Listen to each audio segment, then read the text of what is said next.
ओम श्री सच्चिदानंद सद्गुरु साईनाथ महाराज की जय. ചാപ്റ്റർ 29 ആണ്. എല്ലാവർക്കും ശ്രീ സായി സച്ചരിതത്തിലേക്ക് സ്വാഗതം. ഈ അധ്യായം സായിബാബയുടെ കഥകളെപ്പറ്റി രസകരവും വിസ്മയാവുമായ കഥകളെപ്പറ്റി പ്രതിപാദിക്കുന്നു. ഒന്ന്, മദ്രാസി ഭജന സംഘത്തെക്കുറിച്ചാണ്.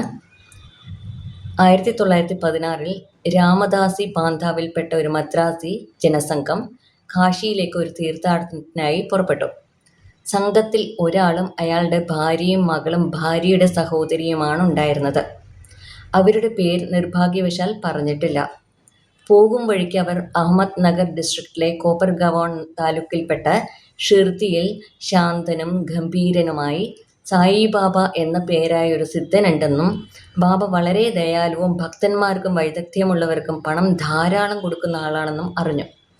എല്ലാ ദിവസവും ദക്ഷിണയായി വലിയ തുക സായിബാബ സ്വീകരിച്ചെന്നതിൽ നിന്നും ദിവസവും ബാബ ഭക്ത കൊണ്ടോജയുടെ 3 വയസ്സായ മകൾ അമാനിക്ക് 1 ഉറുപ്പികയും വേറെ ചിലർക്ക് 2 മുതൽ 5 വരെ ഉറുപ്പികയും അമാനിയുടെ അമ്മ ജമാലേക്ക് 6 രൂപയും 10ഉം 20ഉം 50ഉം ഉറുപ്പിക തോതിൽ മറ്റു ഭക്തന്മാർക്കും വീതിച്ചു കൊടുത്തിരുന്നു. ഇതെല്ലാം കേട്ട് മദ്രാസി ഭജന സംഘം ഷിർദിയിൽ വന്ന് താമസിച്ചു. സംഘം നല്ല ഭജനയും പാട്ടുകളും പാടി. അവർ ഉള്ളിൽ പണത്തിന് വേണ്ടി ആശിക്കുകയായിരുന്നു. സംഘത്തിൽ 3 പേർ അത്യാർത്ഥിക്കാരായിരുന്നു. പക്ഷെ അതിൽ സ്ത്രീകളിലെ പ്രധാനി അത്തരക്കാരിയായിരുന്നില്ല. അവർ ബാബയെ സ്നേഹബഹുമാനങ്ങളോടെ വീക്ഷിച്ചു. ഒരിക്കൽ മധ്യാഹ്ന ആരതി നടക്കുമ്പോൾ അവരുടെ ഭക്തി കണ്ട് സന്തോഷിച്ച് സായിബാബ അവർക്ക് അവരുടെ ഇഷ്ടദേവതയുടെ ദർശനം കൊടുത്തു. അവർക്ക് ബാബ സീതാനാഥനായിട്ടാണ് കാണപ്പെട്ടത്. മറ്റുള്ളവർക്ക് സാധാരണ പോലെ ബാബയും. അവർ ആനന്ദാശ്രുക്കൾ തൂകി സന്തോഷാധിക്യം കൊണ്ട് കൈയടിക്കാൻ തുടങ്ങി.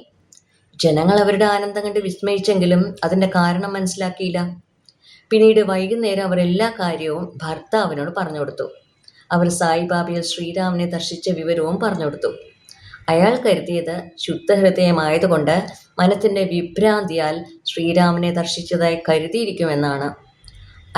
അവർ മാത്രം ശ്രീരാമനെ കാണുന്നത് എങ്ങനെ എന്ന് പറഞ്ഞ് അത് വളരെ നിസ്സാരമാക്കി തള്ളി. പക്ഷെ അവർ അത് വകവയ്ക്കാതെ മനഃശാന്തി കിട്ടുമ്പോഴെല്ലാം രാമദർശനം അനുഭവിച്ചു കൊണ്ടിരുന്നു. ഇനി വിസ്മയാവഹമായ ദർശനത്തെക്കുറിച്ചാണ് ബാബയുടെ കഥയിൽ ഹേമത് പാന്ത് പറയുന്നത്. സ്ഥിതിഗതികൾ മേൽപ്രകാരമായിരിക്കെ ഭർത്താവിന് സ്വപ്നത്തിൽ വിസ്മയാവഹമായ ഒരു ദർശനം കിട്ടി. അതിപ്രകാരമായിരുന്നു. അയാൾ ഒരു വലിയ പട്ടണത്തിലാണ്. പോലീസ് അയാളെ അറസ്റ്റ് ചെയ്ത് കൈകൾ കൂട്ടിക്കെട്ടി ലോക്കപ്പിലിട്ടിരിക്കുകയാണ്.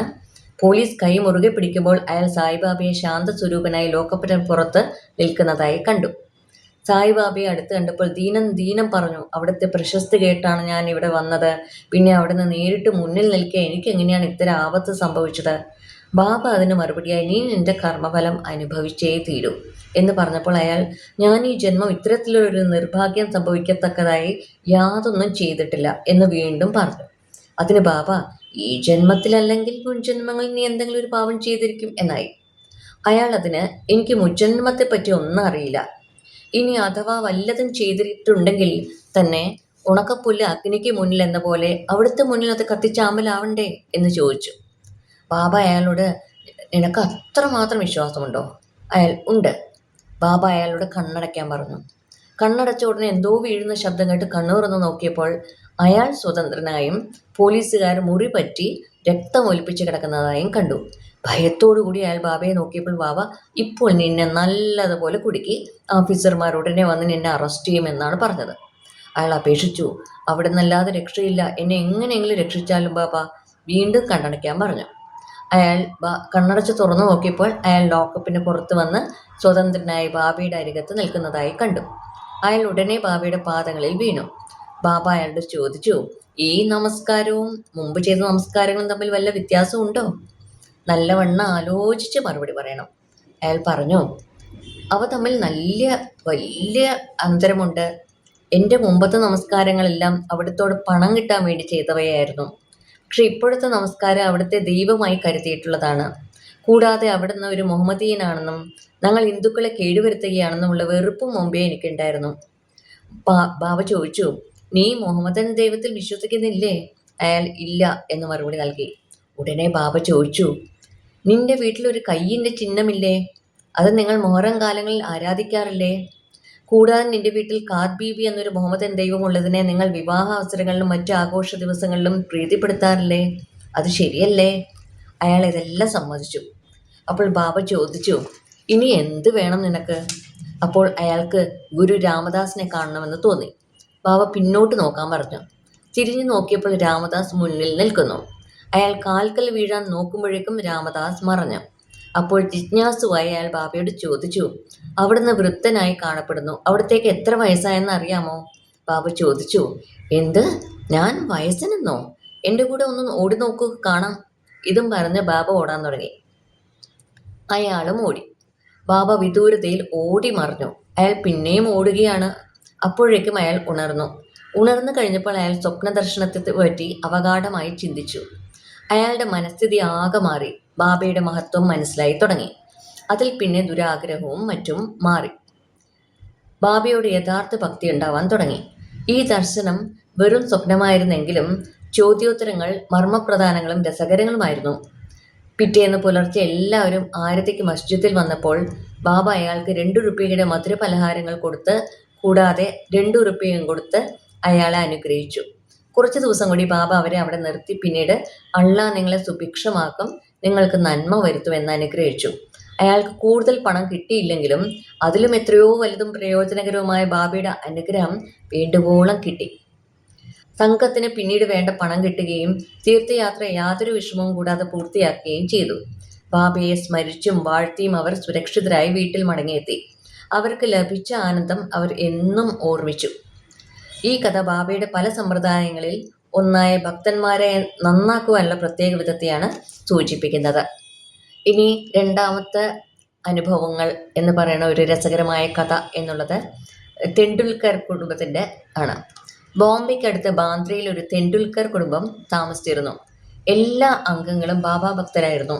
മിസസ് സാവിത്രി തെണ്ടുൽക്കർ ശ്രീ സായിനാഥ് ഭജനമാല എന്ന പേരിൽ മറാത്തിയിൽ സായിബാബയുടെ ലീലകളെ പ്രകീർത്തിച്ച ഒരു പുസ്തകം തന്നെ രചിച്ചിട്ടുണ്ട്. ബാബയിൽ താല്പര്യമുള്ളവർക്ക് വായിക്കാൻ പറ്റിയ പുസ്തകമാണ്. മകൻ ബാബ തെണ്ടുൽക്കർ മെഡിക്കൽ പരീക്ഷയ്ക്ക് വേണ്ടി രാപ്പകൽ പഠിക്കുകയായിരുന്നു. ജാതകം നോക്കിയപ്പോൾ ഗ്രഹപ്പിഴയാണെന്നും അക്കൊല്ലം പരീക്ഷയ്ക്ക് പോകരുതെന്നും അടുത്ത കൊല്ലം പാസ്സാവുമെന്നും കണ്ടു. ഇത് കാരണം അയാൾ നിരാശനായി, മനഃശാന്തി ഇല്ലാതായി. കുറച്ച് ദിവസങ്ങൾക്ക് ശേഷം അയാളുടെ അമ്മ ഷിർദിയിൽ പോയി ബാബയെ ദർശിച്ചു. കൂടെ മകന്റെ പരീക്ഷാ വിവരവും നിരാശയും എല്ലാം അവർ ബാബയോട് പറഞ്ഞു. ബാബ ഇത് കേട്ട് പറഞ്ഞു, എന്നെ വിശ്വസിക്കാനും ജാതകവും ജ്യോത്സ്യവും കൈനോട്ടവും എല്ലാം ദൂരെ എറിയാനും പരീക്ഷയ്ക്ക് നല്ലവണ്ണം പഠിക്കാനും മകനോട് പറയൂ.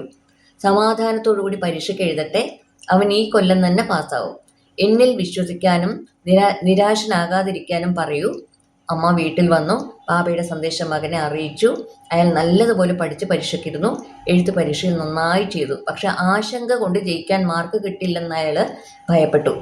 നേരിട്ട് ഉത്തരം പറയേണ്ടുന്ന പരീക്ഷയ്ക്ക് ഹാജരാകുന്നില്ലെന്ന് വച്ചു. പരീക്ഷകൻ അയാളെ വിട്ടില്ല. അയാളുടെ ഒരു സതീർത്ഥനെ അയച്ച് അയാൾ എഴുത്ത് പരീക്ഷയിൽ ജയിച്ചുവെന്നും പരീക്ഷയ്ക്ക് ഹാജരാവണമെന്നും അറിയിച്ചു. മകൻ അങ്ങനെ പ്രോത്സാഹിതനായി നേരിട്ട് ഉത്തരം പറയുന്ന പരീക്ഷയ്ക്കും ഹാജരായി. വൈവാവോസിയാണ് അയാൾ ഇവിടെ പറയുന്നത്. അതിലും അയാൾ ഹാജരായി. 2ലും ജയിച്ചു. അങ്ങനെ ബാബയുടെ അനുഗ്രഹം കൊണ്ട് ഗ്രഹപ്പിഴ അനുഭവിക്കാതെ അയാൾ വിജയിച്ചു.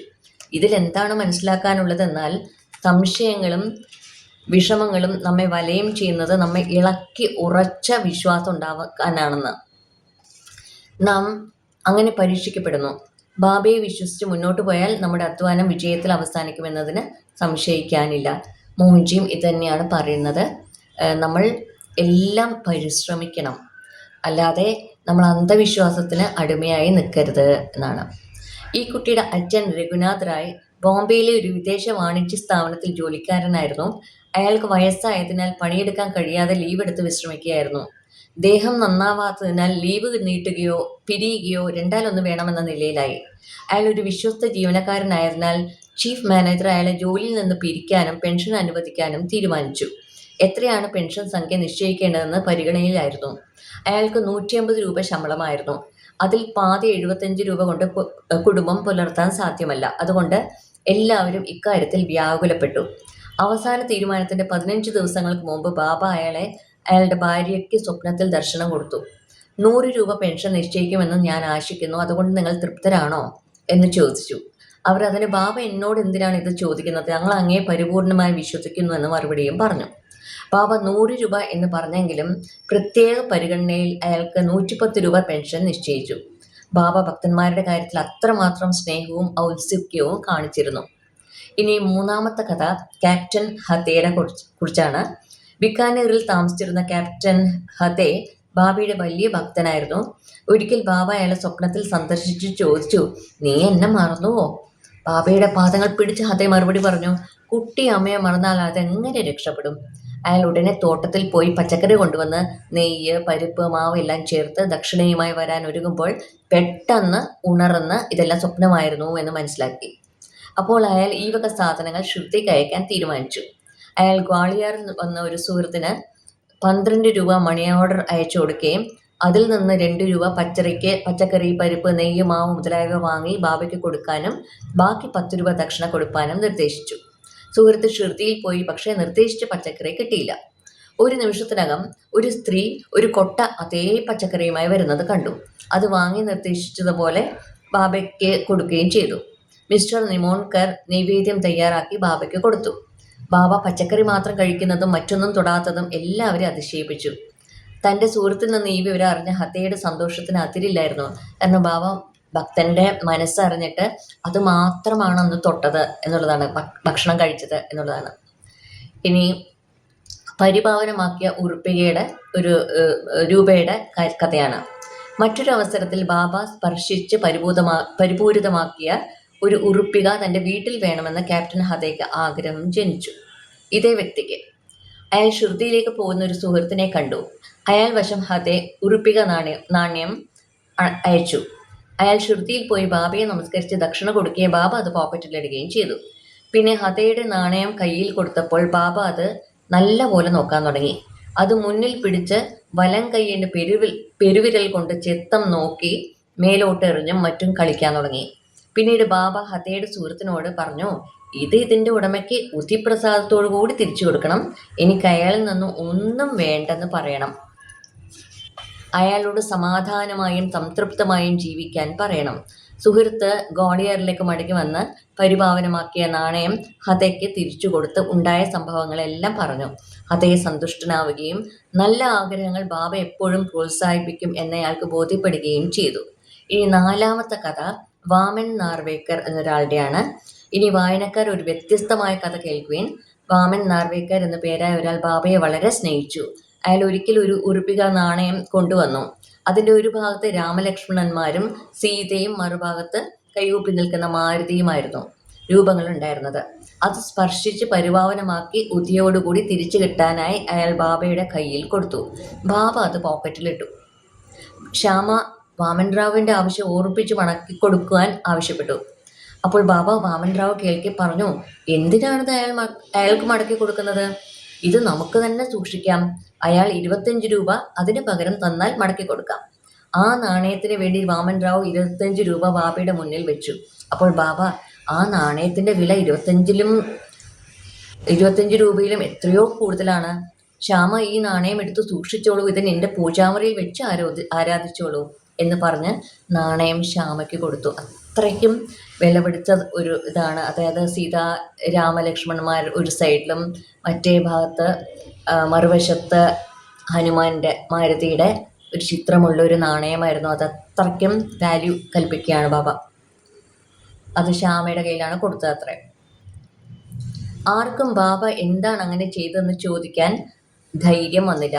അദ്ദേഹത്തിന് മാത്രമേ ഓരോരുത്തർക്കും നല്ലതും യോജിച്ചതും എന്തെന്ന് അറിയാൻ കഴിയൂ. ശ്രീ സായിയെ നമിക്കുവിൻ. ലോകശാന്തി ഭവിക്കട്ടെ. ശ്രീ സച്ചിദാനന്ദ സദ്ഗുരു സായിനാഥ് മഹാരാജ് കി ജയ്.